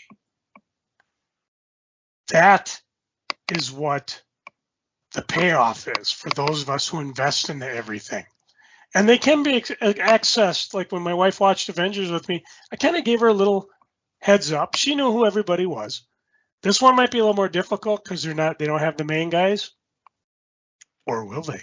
Anyways, so that was fun stuff. My one San Diego Comic-Con buy, Cory, guess what it is? I don't know. Out of all the toys and all the comics, I went with the Hot Wheels Ghost Rider exclusive. And I fucked up. I ended up getting 2 by accident. But the one guy hasn't shipped it yet. Whereas the other guy who I bought it from, it's already in the mail. So when it gets here, if the other guy hasn't shipped yet, I'll just say, no, I'm canceling. Don't want it. Speaking of stuff I'm geeking on, I mentioned Orville. Oh, the episode that hit as we're recording this podcast, which would have been Tuesday the 28th. Wow. Just wow. People watching the Orville are either one of two. They're either like, okay, this is Seth MacFarlane's version of Orville. It doesn't have the Family Guy type potty humor in it that the first two seasons had, or not as much humor, because that was stuff Fox wanted them to do. They wanted Family Guy in space. Now that he's not doing it, there's still humor, but he's doing some serious episodes and people are talking and he's hearing it, because they had one on time travel that Seth said at Comic-Con. He said, yeah, we totally missed, to kind of give you the gist without giving away too much. A guy gets stranded back in the past. Orville time temporal laws are absolute. Do not mess with time. They're not feel good, wibbly wobbly, timey wimey like Star Trek. Oh, well, yeah, we're going to bring Gilliam to the future to take care of the West. Oh, we're going to leave this guy in the past because he's there. No, you don't do that in Orville. Something happened because when they found out that the crew member that got stranded in the past had a family, they had to go back to arrest him, because that's not what you do. He's like, well, can't I bring my family forward? If they do, then Ed and Kelly, the captain and first officer, they get arrested for violating, as well as the character who got stranded. So they went back and they after 1 month of being there, picked him up, so the timeline was set. And when they went and they explained to him, yeah, you had a family and all this other stuff that negated, which people were upset, like, oh my God, how could you kill the children? Well, if they weren't supposed to exist, just a fun conversation. But then somebody pointed out, when you got the message that he was trapped in the past, it occurred 6 months after he arrived. If you went back in time to pick him up 1 month after he arrived, how did that message get to you? You just created the paradox you're trying to stop. And Seth acknowledged that and said, we had to go back and refilm something. So by the time this hits, I'm curious to see how they do that. More importantly, they sent an egg salad sandwich when they were playing around with time 3 months into the future. And that thing has yet to appear. I would love to see if, all of a sudden this thing starts appearing, like the president of the union, who's played by Bruce Boxleitner in heavy makeup. He's sitting there all of a sudden, he sees an egg salad sandwich. I hate egg salad. Drops it in the garbage. Or like their arch enemies are sitting there, all of a sudden an egg salad just appears on top of them. Hell, I would love to see egg salad sandwiches start showing up in other franchises. I think that would just brilliant. The third season of Orville is way different. Everybody's all kvetching about, oh my God, Disney hasn't said if they're going to renew it or not. Or Hulu. Well, two things have happened. First of all, it's going to move to Disney Plus. And second of all, people have very, very short-term memory. Seth said no decision is going to be announced until the final episode airs. So if you have... I want to throw in one last thing. Other than the Orville, Seth MacFarlane's development deal is with Comcast to NBC. He may not be able to continue it. We don't know. The only reason that Family Guy and American Dad are still going is because he had a special carve out in those, and he doesn't directly work on them other than doing voices anymore. And he may have that with Orville, because this is his love affair to Star Trek. And some people are saying, you're out Star Trekking Star Trek. So if you're all interested, Hulu's going to make their decision by the time this podcast airs, but they're looking at how many times people view it. And that last episode, what a friggin' roller coaster. I mean, there was like only one time I was able to guess, oh, this is going to happen. most of the time I was just sitting back, and the effects are amazing. They're not just an hour or 40 minutes. It was like an hour and a half. We're getting mini movies every week. So I pray the Orville continues. I mentioned earlier, my wife is in Reno. She was going to go out to help my daughter move, but COVID hit. So she's out there having fun. And today they actually went to their minor league ball team out there, which was kind of cool. And she's like, "Hey, this is kind of fun. Saints got a better stadium." And she was like, "Oh, well, Dana and I are going to go out to a little shopping in Dana. So you going to a comic store?" And she sent me one of those gifs where the character is looking at me and go, "Really?" I just sent her the Homer Simpson fading back into the bushes. Speaking of YouTube, I always talk about my buddy Jeff, cinemajudge.com, posted a couple interesting ones. On the 17th, he posted about Ms. Marvel with interviews from Marvel Studios' Disney Plus streaming TV show. The cast from sorry, what name? Vinane Velani. Sorry. Matt Lintz, the laser, Sabrina Sheriff, interviews, movie clips. And then he put one up. Cory, what did you think if I told you there was a animated remake of Mel Brooks' Blazing Saddles? Who's involved in it? Well, let's just say they took the script and they called it Paws of Fury, The Legend of Hank. And it's got Mike Sierra, Samuel L. Jackson, Ricky Jarvis, Mel Brooks, George Takei, just a ton of episodes. This is one of those that I would never, ever, it's not even on my radar because it's animated. It's just not the thing I do. But what got Jeff's attention was that it was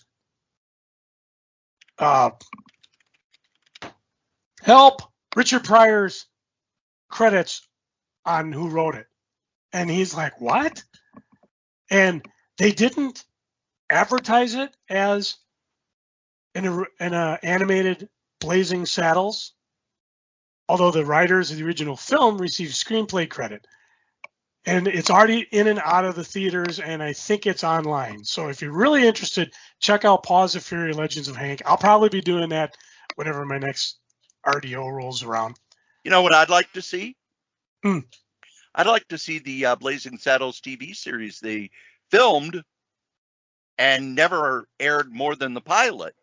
They did 3 seasons of that show because there was a clause in the Blazing Saddles contract that they could not do a sequel without Mel Brooks unless they had done a TV show. So Warner Brothers actually filmed a TV show that never aired to fulfill that part of the contract so they could do a sequel without Mel Brooks. And then they never made the sequel. Quack, quack. I think that's going to be it. I got more things to talk about, but most of it's stuff that, I've fallen down a YouTube vortex. There's been, if you ever follow my Facebook page, I'm always posting videos of trains. I just ran across people who build carts and ride abandoned rails.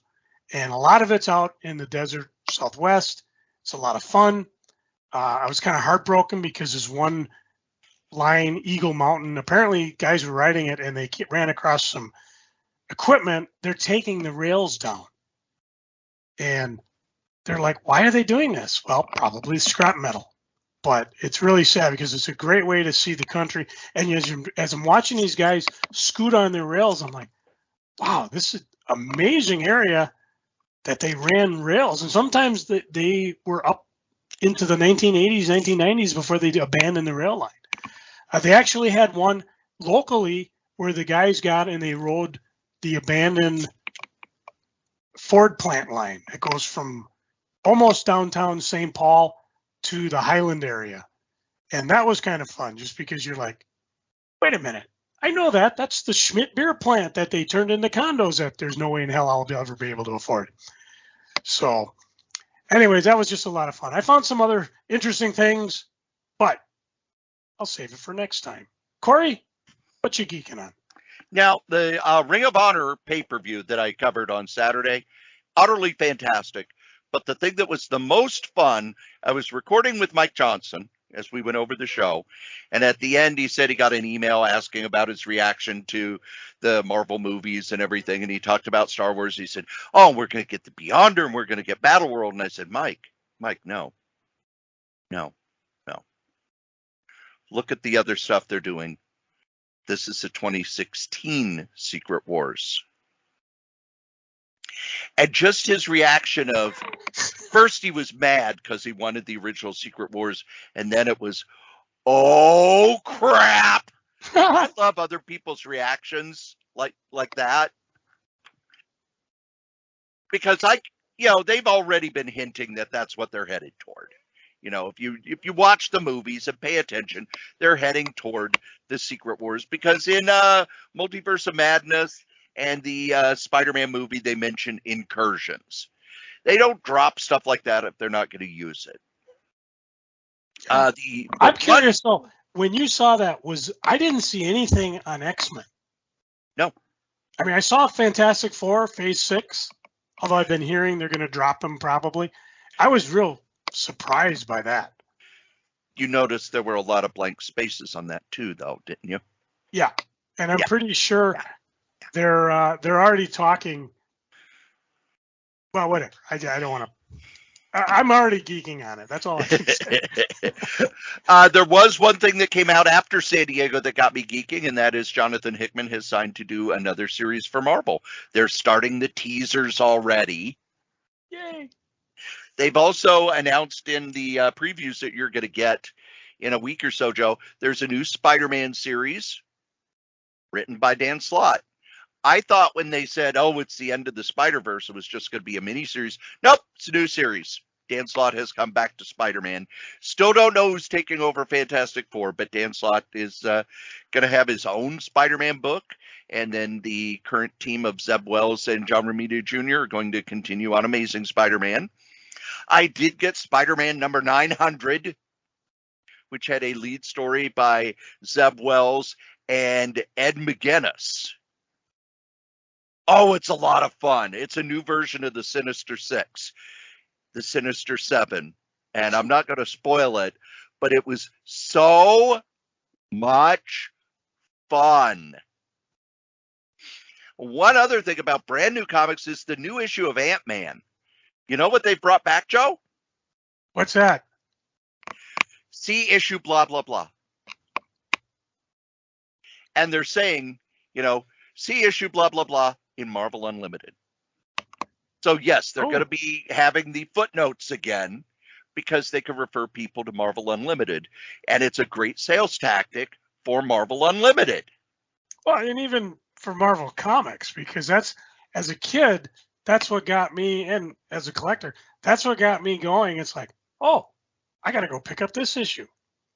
Hell, there's even well, we didn't talk reviews, but I discovered somehow I missed the fact that in Swamp Thing number 84, Rick Veitch had a story about how Matthew became the Raven that we see in Sandman. And I'm like, I thought I was reading Rick Veitch at the time, but I don't remember this. So I'm like, not that it's helping DC, but I'm like, I got to go find that issue.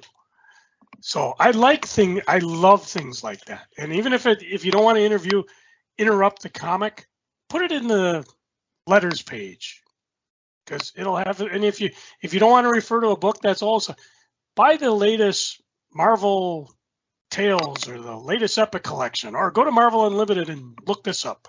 Yeah. So I hope it is the bringing back of those, because with Marvel Unlimited, you can't actually read those old stories. I always loved it when Roy Thomas would put in, see Mystic Comics number 3 from 1941. Roy, no one can afford that. Or my favorite is like when Stan Lee, yeah, that was a mistake. So go pick up your mint copy of Fantastic Four number 5 and cross this panel out and write this. And then as you've been going down the YouTube rabbit hole, I kind of went down a nostalgia rabbit hole. There was a mention online of those Mad, Signet, and then Warner Brothers paperback books. And I always liked those. Even as a kid, I preferred the paperback books to the magazine because, of course, the paperback books had so much more. And then there were the paperback books for the specific artists, that weren't reprints from Mad magazine. Sergio Aragones had a few. Don Martin had a bunch of them, including the Captain Klutz book, which I absolutely loved.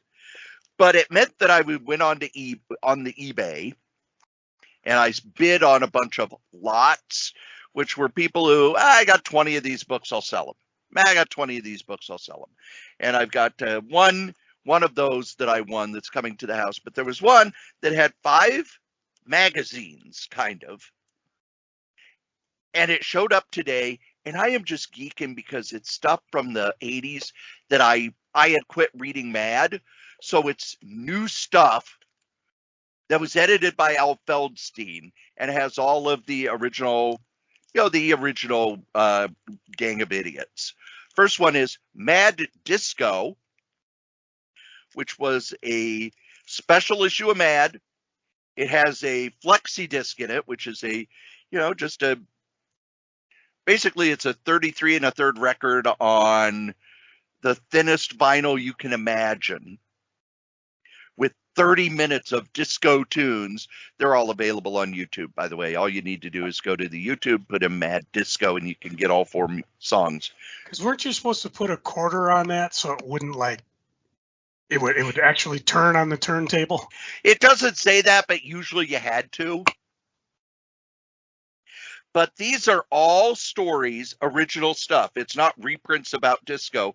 It's all original stuff of them tying into the disco craze, including this wonderful Jack Davis.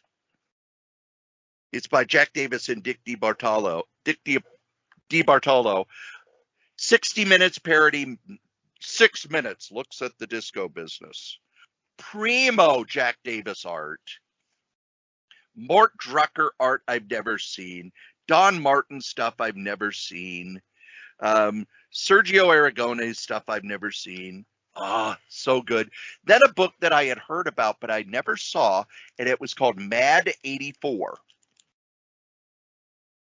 And it was a special issue of Mad. It was $2.50 at the time when Mad was $1.25, and it's the same size as their Mad super size, the Mad super specials. So it's 84 pages, but it's all new material. And when I read up on it, it's basically stuff that got rejected, not because it was bad, but because the magazine was full. So they have, about 3-4 years worth of stuff in the drawer, basically. They said, we'll put out an extra issue. Then, Joe, do you remember the big magazine-sized paperbacks they put out for the Mad's vastly overrated Al Jaffe and the completely mad Don Martin, which are reprints of magazine articles, but bigger than the regular comic size, and it's really good spotlights on the stuff they did, all drawn by Don Martin or Al Jaffe. And then the last one is a super special I had as a kid, but the one I have now, because I had it as a kid, it's all beat to shit, is the Mad Super Special, The Comics, which was a 100-page special of all of their parodies of comic strips and comic books. Not when Mad was a comic book, but all of the stuff, like if comic characters were psychoanalyzed, or the magazine parody Comic Land, which was a scandal magazine about comic strips, or you probably remember this one, the Peanuts parody, Will Success Spoil Charlie Brown? Where, Peanuts has become so popular that they're all rich and famous now and they're being jerks. Stuff by Wally Wood. They're being jerks. Let's see, what's this? This one is the Mad Comic Opera, which was a parody of comic strips as a musical drawn by Wally Wood. Back, I think this one came out in like 58 or 59. This is such good stuff. I remember it as a kid. But now that I know so much more about the artists involved and the strips they were parodying, it's kind of like going to work on two levels. There's a nostalgia level, but there's also, oh, look at this beautiful Bollywood art. Oh, look at this wonderful art by Al Feldstein. Oh, here's early Sergio Aragones. Oh, so I look at them in a different way. I'm just going to wallow in nostalgia for those this weekend, reading those books. And it's fun because these are books that, by the time they came out, I was too old for Mad. I had moved on to Marvel Comics, and Mad was kid stuff because Mad had a lot of jokes about school lunches and stuff like that. And now it's more, oh, I want to see that. I'll understand the references because I'm as old as they are. Believe it or not, kids, you've listened to us blather on about funny books for an hour and a half.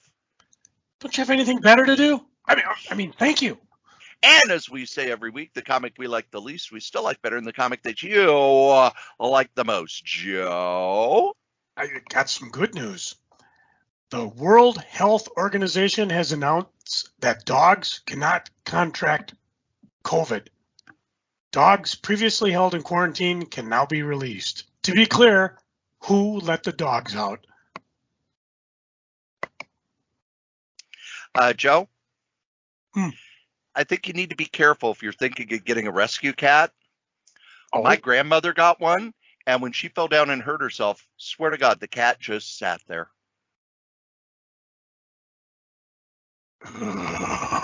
Hit my music. Hey, yo! Can somebody call my mama? It's about to get funky up in here. Know what I'm saying?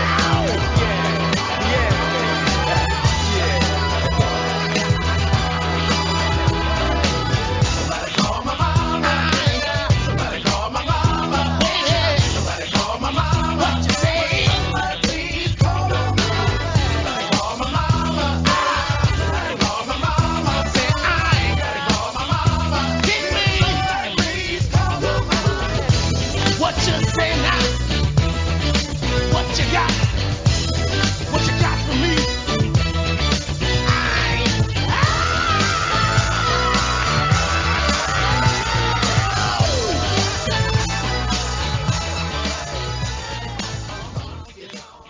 We done, bitches!